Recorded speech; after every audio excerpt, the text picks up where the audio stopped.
ঘড়ি ধরে এখন টাইম হচ্ছে 7:25। বিরাট গরম আছে আজকেও। ঘরে আছি তো ঘামি গেছি অল্প, সবে জামা পরলাম তাতেই ঘামিয়ে গেছি। তো এখন যাচ্ছি হচ্ছে কি বাজারে, ভেজিটেবল বাজার করব, তারপরে মুদি দোকানে কিছু জিনিসপত্র আছে এগুলো আনবো, আনার পর ব্রেকফাস্ট করবো।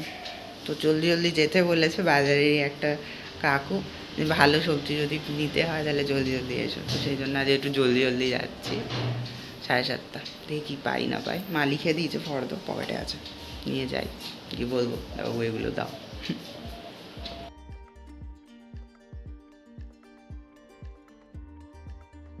তো আজকে আমার এক বন্ধুর জন্মদিন আছে, তো সেই জন্য আমি ওর বাড়িতে গিয়ে একটা তরমুজ দিয়ে এসেছি। তরমুজ আমার ফেভারিট ফল, তো তরমুজ দিয়ে এসেছি। তাতে গরমে তো সবাই কেক টেক দেবে, তাই তরমুজ আমি দিয়েছি।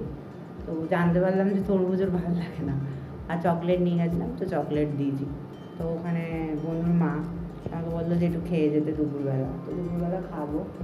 বাড়িতে মা খাবে হচ্ছে গিয়ে এখানে ভাত আর আলু সিদ্ধ, লঙ্কা দিয়েছে এটা করেছে, আর এখানে আলু কুমড়োর তরকারি করেছে, এটা খাবে মা। এই যে আলু কুমড়োর তরকারি ভালোই হয়েছে দেখতে, লোভনীয় লাগছে, এই খাবে। দেখি বন্ধুর মা কী রান্না করে, আমরা সেখানে খাবো। তো টাটা।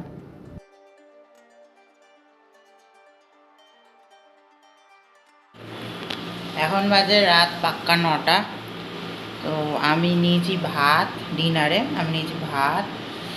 মা সকালবেলা আলু পটল আর কুমড়ো দিয়ে একটা তরকারি বানিয়েছিল, সেটা নিয়েছি, আর একটু আচার নিয়েছি। আর মা ওদিকে খাবার বানাচ্ছে নিজে। তো এই আর কি আজকের আমাদের ডিনার।